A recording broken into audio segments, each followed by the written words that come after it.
Ladies and gentlemen, prepare to be shocked because today I'm going to be teaching you guys the most electrifying, the most dazzling gambit of all time, okay? And this is the Hasan Biker Gambit. Now, why is it called the Hasan Biker Gambit? And the reason, the answer is simple. Whenever you play this against someone, you're going to be jolting them out of their seat, okay? That's how good this gambit is. Now, guys, the Hasan Gambit is a gambit that starts with 1d4, and it only works against the Benoni, which is perfect because if you're a d4 player, or even if you're not, which by the way, I still recommend you watch this video and learn this because there's going to be so many tactics in this video. Guys, nobody likes playing against the Benoni. Not a single d4 player wakes up and says, I want to play against the Benoni. But here's the thing, right? Hasan Biker is a very well-known leftist, so we got to play on the left side of the board. I mean, it only makes sense, right? We're going to be playing b4, okay? And this, by the way, has been played by a person before, okay? His name is Lev Zilbermans. And the thing is, he's played this a couple of times. It's called the Zilberman's Gambit, although chess.com doesn't really recognize it. There's no, model games to go off of. So I kind of had to create the theory for this opening, but I don't claim to be the first person to have discovered it. However, since I have made the theory for it, I do wish to call it the Hasan Biker opening because genuinely it shocks everybody who gets to go against this, okay? Now, guys, here's the thing. Every single person here is going to take this d4 pawn. I mean, it's only natural, right? You're going to be taking towards the center. It doesn't make sense for your opponent to take b4. Otherwise, at this point, you're not even worse. Yes, you're down a pawn, but you can just play a3. Okay, and after a3, if your opponent takes, you can play e4, take control of the center, and then you can play knight f3 and then take on a3, and okay, you have more activity. And this is normal development. The thing is, nobody's going to do that, okay? So everybody's going to take on d4. This is where the interesting part starts. We don't want to take with queen takes d4 right away because that would mean that we're going to get to face knight c6, get kicked out to b2. This doesn't look very good. We're wasting tempo. It just doesn't look fun. What we're going to do instead is we're going to play knight to f3, okay? And after knight f3, you're going to play, you're going to be faced with knight c6. Here, you're going to play b5.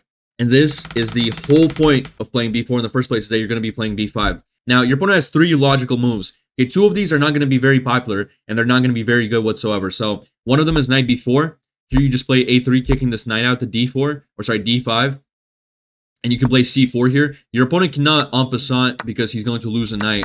So, what you're doing is you're basically completely taking over the center. You're developing a lot more actively, and your opponent is just moving his knight back and forth.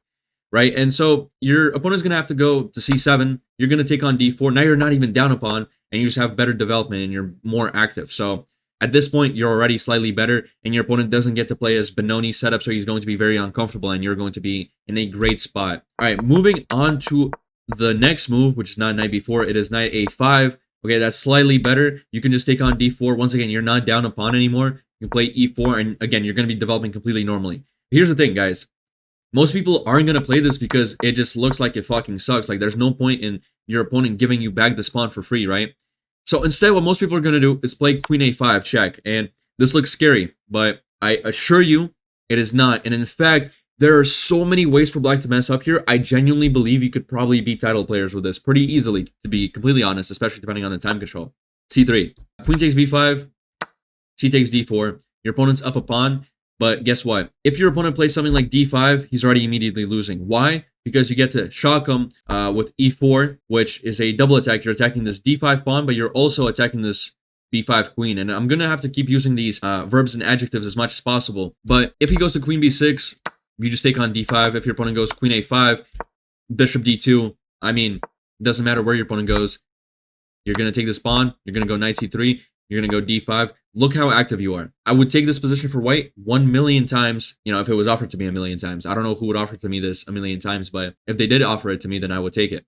Even the engine agrees is plus 3.1, and you're going to go bishop b5, castle, and I mean, you're doing exceptional here. In fact, you can actually go knight c7 check in this position, and it's funny because if your opponent takes with the queen, you have rook c1, and then you have bishop a5, and you're just giving away your pieces. I mean, this is the Hasan Biker Gambit. Every single move comes as a shock to your opponent. Like, genuinely, you don't expect to see this. Bishop a5, queen takes a5. You're down 7 points of material, yeah, you're completely winning. Rook c8 check. The queen has to block, and I mean, you're up a queen, and then you go knight e5. Now you're threatening knight f7 check, and I mean, if your opponent doesn't block with the queen and goes king d7, then you have rook takes f8, and at this point, your opponent has like barely any legal moves. Like, he cannot play knight f6 because, well, first of all, I mean, you even have knight e5 check here, but you also have rook takes h8. And knight e5 is coming, queen g4 is coming, whatever. This is completely winning for white. So, yeah, this just shows you how many tactics you have in this position, because your queenside opens up so quickly and your opponent just doesn't have a way of really blocking that from happening, given that his king is far from being castled. And by the way, if you're wondering why I'm wearing this hat, I know Hasan is a big proponent for communism, so, you know, I'm trying to fit the vibe here. This is a hat from the Soviet Union. But yeah, moving on. Your opponent cannot very easily get away with things like this, so he cannot play something like d5. You're just going to play e4 and you're going to be winning the game. If your opponent plays, let's just say, knight f6 here, then you can once again play e4. And the nice thing is, I mean, your opponent cannot take, because if he were to do so, or she, you would end up taking the queen and winning the game. And so your opponent has to retreat. For example, queen a5, bishop d2, queen d8, you would have d5, and again, you would be winning at this point because you have so much more activity, okay? Activity over literally everything else. It doesn't matter that you're down a pawn in the opening if you have control over the entire board. Knight a5, queen a4, b6, right? This knight needs to be protected because, I mean, the queen is the only piece protecting it, and the queen and bishop on white side are attacking this knight. Knight c3, your development is very simple and you're just better. For the most part, you're probably not going to face knight f6 because your opponent might expect you to play e4, and instead you're going to probably face something like e6. And here you don't want to play e4. The reason you don't want to play e4 is because of queen a5. Now, what's the difference between the other position? Like, why does queen a5 work now? Well, if you play bishop d2 to kind of get this queen out of here, notice that after playing e6, your opponent opens up this dark square bishop. And so your opponent is going to want to put a bishop on b4, and your opponent is definitely a capitalist because he wants to trade down to a position where he has the advantage. He has a pawn. The position is not going to be equal. So you would want to avoid this in general, because if you allow this to happen, then, well, it's going to be hard to create some sort of imbalance in activity just because most of your pieces are going to be traded off. So the position is going to be way too simple and your opponent is just going to have a pawn advantage. Okay, so don't play e4 and don't play knight c3. Knight c3 looks like a good move. It's like it's kicking out the queen. Bishop b4, very annoying stuff. You're going to have to go bishop d2 and then queen a5. And again, the same issue persists, right? It's the same thing. So instead, you're going to play the best move, which is bishop d2. Now, bishop d2, of course, your opponent can also meet this with bishop b4. It is possible. And then it's going to be hard to find an advantage in this position. You're going to be down a pawn for the most part. However, more likely than that is your opponent's going to play knight f6, just because bishop b4 does not seem like a very natural move to play after bishop d2. There's no piece to pin. Knight f6 is a much more natural developing move, and your opponent doesn't really know if they want to put a bishop on e7 or b4 yet. So after this happens, after your opponent plays knight f6, which is what most people do in this position, you're going to play the very nice knight c3.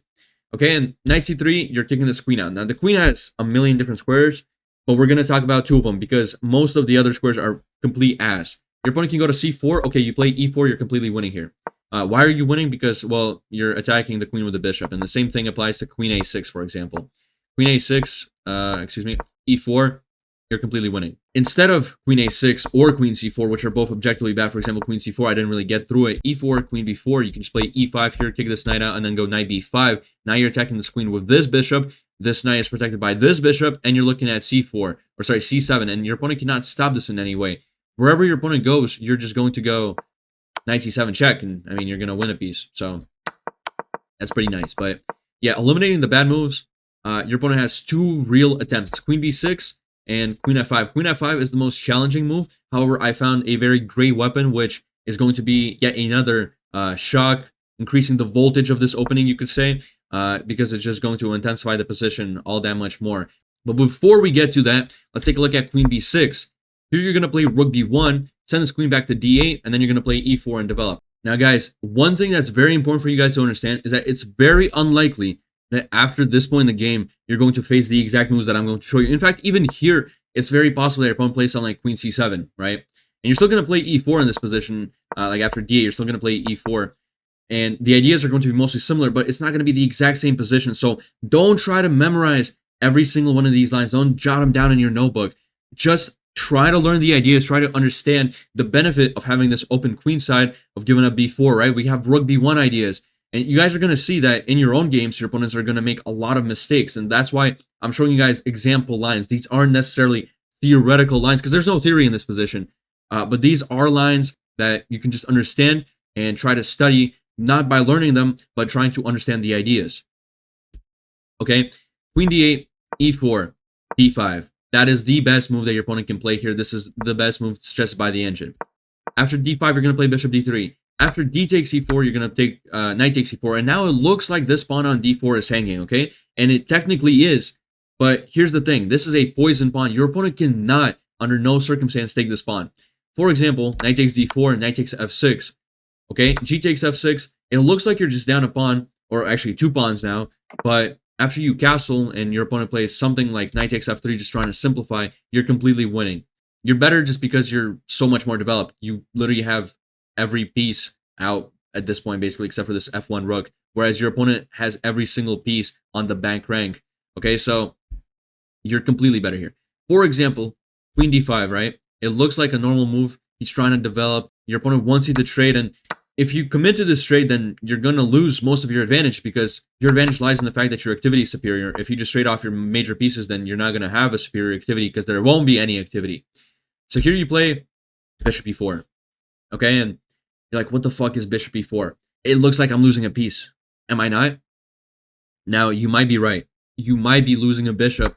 However, after rook d1, queen g5, or queen a5, it doesn't matter where your opponent goes. It actually doesn't. You're going to play bishop c6. And this is what I'm talking about. This gambit genuinely shocks people, okay? Because look at this.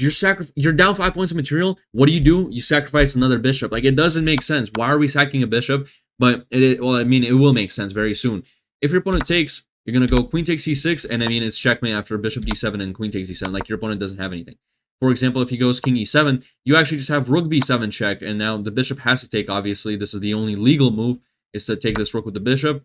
This opens up the d7 square, since this bishop no longer protects it, or attacks it, or whatever. You go queen d7, it's checkmate. You win the game. Beautiful. Alright? So all these sacrifices work because you have a development lead, and it doesn't matter that you're down 5 points of material and that you're down 3 fucking pawns, or 2 pawns, or however many pawns you're down. It just doesn't. And it also shows you that taking this d4 pawn is a big mistake. If your opponent doesn't even take this knight, right, and doesn't give you this immediate developing lead, and just goes back to c6, for example, you're still going to be better, because you're going to play queen c2. Okay, not only are you kind of looking at h7, you're also preparing to play bishop e4 and strike kind of this knight and this whole queen side, because it's very underdeveloped. Bishop e4, if your opponent castles here, you're going to rook f to d1, attacking this queen. Queen c7, knight d4. Your opponent cannot take this knight, obviously, because then he will lose the queen. If something like rook f to d8, you're just going to take this knight on c6. And, I mean, queen takes c6 obviously is impossible. But after b takes c6, you're down 2 pieces. Or sorry, you're down 2 points of material. You're going to take on h7. Now you're only down 1. And then you go rook b3. While your opponent spent all this time trying to defend the queen side, you can see the queen on c7 and the rook on d8. All these pieces are working together to defend this queen side. You're actually actively attacking the king side. Your opponent is going to lose this game very quickly, because you're going to go rook h3, and then you're just going to move this bishop. So how this is going to look is, for example, bishop d6, right? Your opponent is going for this h2 pawn. You're going to go rook h3. Okay, if your opponent plays something like c5, you just have bishop e4, and then you're going to win this rook. But if your opponent plays, I mean, same thing with f5, right? Bishop takes, your opponent has to move. You have the clear advantage. Not only are you not down any more pawns, but you have an insane activity. You can play bishop c3 here. If your opponent takes, it's actually just checkmate. This king is not safe at all. So you're literally just nonstop, like, electrocuting your opponent with all these tactics. Basically, you're going to be completely winning. Okay, and if not f5 and something like bishop b7, which looks like a more natural move and whatever, you're going to play queen a4. And why are we playing queen a4? Well, it's because we're going to h4. And with h4, we're preparing to move this bishop and then deliver a checkmate. So if something like c5 now, you're going to go queen h4. And your opponent just genuinely doesn't have a way of stopping this. I mean, the engine agrees is completely winning. Your opponent's best move is to play bishop takes h2, rook takes h2, rook takes d2, rook takes d2, and then king g7. This is what the engine suggests, and this doesn't make any sense at all. You're down, or you're up 3 points of material despite being down 2 pawns. Like, you're up a free rook, basically, and I mean, it doesn't make any sense. So you're going to go queen h4 after something like c5, and, well, your opponent's lost. I mean, king g7, you're looking at f6, by the way, right? So if your opponent plays something like, I don't fucking know, rook e8, you have queen takes f6, and if your opponent goes king g7, then you're going to go queen h6, and then queen takes f6.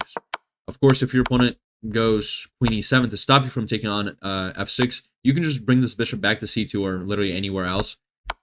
You know, queen h7, and I mean, you just checkmated your opponent, so that's about as good as it gets, isn't it? And I mean, this goes to show you can't really take the spawn on d4 ever.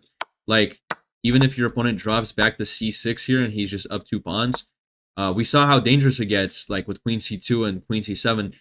Your opponent has to overcommit on the queen side, which ends up weakening his king side, and it offers you a lot of attacking opportunities. So this is really great. Now, your opponent could also start with knight takes e4 and try to simplify as much as possible, right? Bishop takes e4, knight takes d4, but here it just simply doesn't work. You already have a bishop on e4, eyeing down this whole diagonal. You just go queen a4. Okay, you're attacking this knight. So if something like queen d7, you obviously just take this knight, and the knight supports the queen, you're up a piece. Okay, that's pretty simple. But if knight c6, which looks like it's the most natural move, you just go rook takes b7. Again, shocker. Like, literally, you don't expect to see this move, but bishop takes b7, bishop takes e6, bishop takes e6, queen takes c6. Okay, beautiful set of moves. If your opponent goes queen d7, you go take on a8. Now you're completely winning. And if your opponent goes to e7, bishop b4 check, queen c3. This cuts the king off, so he can now return. He can go to either g6 or f5. The order, like where he goes, doesn't really matter. I mean, f5 is just a lot quicker. Queen e5. Be careful to not go to g5 here. You just don't want to lose your queen. But I mean, things like queen g3, right? And then if he goes back to f6, queen g5. Like, I can't show you every single move. That's just going to take way too long. But you have checkmates or mating patterns in most of them. For example, king g6, knight e5. If your opponent goes to h6 or something, you just got queen h3 here. And then queen g4 and knight takes f7. Not only is this a fork of king and queen, it's also checkmate. So, but yeah, your opponent has to give up the rook or he just gets checkmated, which is pretty awesome. And this goes to show that even if your opponent starts by taking this knight and trying to simplify as much as possible, this d4 pawn, which it looks like it's completely free, is never going to be free. It literally will never be free. And so your opponent has to play something like bishop e7 here. You're going to castle. If your opponent takes, you literally play the exact same thing. You have queen a4 check and, knight c6. Like, we don't have to go over this again. Your opponent's just probably going to castle, and this is the best way your opponent can play, is to avoid taking the free pawn. Again, you play queen c2 here. If knight takes d4, not only do you have bishop takes h7, and then you take this knight and then you bring it back. So you're down a pawn still, but look how active your pieces are versus your opponent's. For example, queen c5, you want to avoid major trades here. You're going to go bishop c3, attacking this g7 pawn. Like, your bishops are so much more actively placed. And if something like f5, you can actually just go to queen d2. So you can sacrifice this bishop. For example, if your opponent takes, you have queen h6. Okay, this is going to be forced checkmate. Your opponent cannot take because the pawn is pinned to the king from the bishop. King g8, queen takes g7, you win. And of course, if king h7, just stopping this queen h6 idea in its tracks, you just drop back to f3, and after something like queen g5, yeah, like, you get forced to a trade, but then you go queen h5 and rook f to c1, and then you bring this rook to c7. You guys can see how much more activity you have in this position. I mean, you're looking at b7. Your opponent has to play rook b8. So even though you're down a pawn, you're completely better here. And rook b to c1, most people are probably going to play something like a6, preparing b5, at which point you can just play g4. The point being is that if your opponent was to take, you could play bishop e4. Now you're looking at queen h7. It's a checkmating threat. Your opponent has to go queen h6. You take. And then you have bishop h7 check. Sending this king to h8. Okay, I know this is a lie. Bear with me here. I don't need you guys, like I already said, I don't need you guys to learn every single move. I just need you to understand how powerful some of these ideas are. You can go back to g6 here, go rook h7, bring this other rook up, now you have a checkmate threat, okay? I don't need to go much further than this. Just as an example line, for example, you can give away this pawn on f2, and right away you have rook h to e7. You're preparing rook e8 checkmate. If something like rook f6, boom, rook f8, bishop h7, your opponent cannot take because of this rook. It's checkmate, okay? It's just that simple. I mean, genuinely, if you're playing this gambit, you're basically overpowered. Like, you're Zeus at this point. It's insane how good this can be. So, that was just an example line. We don't actually need to learn all of this, but this goes to show that even if your opponent plays this almost perfectly, at any point, taking this d4 pawn is always going to be bad. Okay, guys, so this covers every single thing that happens after your opponent goes queen b6, right? We look at rook b1, queen d8, and then e4, and after d5, we go through bishop d3, and then we get this whole, like, the beginning, basically, of this whole exchange where your opponent takes this poison d4 pawn, which is the most natural pawn to take at basically any rating range, and ends up falling, becoming a victim to our amazing gambit. Now, I had the great idea of renaming our opponent here. If you look at this bottom of the screen, renaming black to Hasan Piker's dog, Kaya. Unfortunately, I only did this like more than 2/3 of the video through, so, you know, better late than never, I guess. But this only leaves us with one move to explore now, and it's not Queen B6, it's Queen F5, and which I mentioned was a very annoying move to deal with if you're trying to play naturally. Like, if you play E3, you're going to be objectively worse for the rest of the game because you really can't bring this bishop out to D3, and if you go somewhere like Queen B1, okay, that's just stupid. You end up trading off most of your major pieces for what? You know what I mean? Instead, I devised an amazing move. I'm unfortunately out of synonyms for electrifying, so we're just going to go with amazing, but the move is G4, okay? The move is G4, and this is insane. Like, if Queen takes G4, first of all, you have Rook G1, okay? Rook G1, Queen H5, Rook G5. What the fuck? Okay, Queen H6, you have D5. The point is, if your opponent takes, you actually just have Knight takes D5, E takes D5, and then you have Rook E5 check. And as you can see, it's a discover check. So you end up winning the queen. And it takes you a couple of pieces. You're actually down 2 points of material even after you win the queen. But, I mean, not really, because you're going to... First of all, you can take on E5, which is cool, but you're going to be losing here because of Bishop B4, where you have to sacrifice your queen. So you shouldn't do that, okay? Don't take this knight. It looks like it's free. It's not. You go Queen takes D5. If Bishop B4, then you have Knight D2, or you just have King D1. So, completely dominating position, even though you're technically down 2 points of material, which are both bonds, by the way, you're still going to be completely winning because your opponent has 0 development. You have the development, your opponent does not, okay? So, no matter where your opponent goes, just exploit your queen, you're going to be winning, okay? There's no problem with this whatsoever. Moving on, if your opponent doesn't take with the queen, because most people probably won't, but I'm just saying if they do, hey, you got Rook G1, you know what I mean? If your opponent takes with a knight, you got E4, okay? You're going to attack this queen. E5, after something like Queen F5, you go Knight B5. If your opponent plays King D8 to stop you from going to Knight C7, which is a real possibility, you just go Bishop G5, F6, Bishop D3, okay? You're attacking this queen, and guess what? This queen is trapped. Bishop B4 check, King E2, the queen is trapped. And I mean, he has to sacrifice a knight in order to put a queen on H3, because before that, the knight was blocking. So Queen H3, and you take, and then you end up winning the rook, and dude, at this point, I don't really need to show you guys any more of this line. You're up 7 points of material. You'll fucking figure it out. You know what I mean? So you're good here. A6 doesn't make sense. You just go Knight C7 and then you win this rook.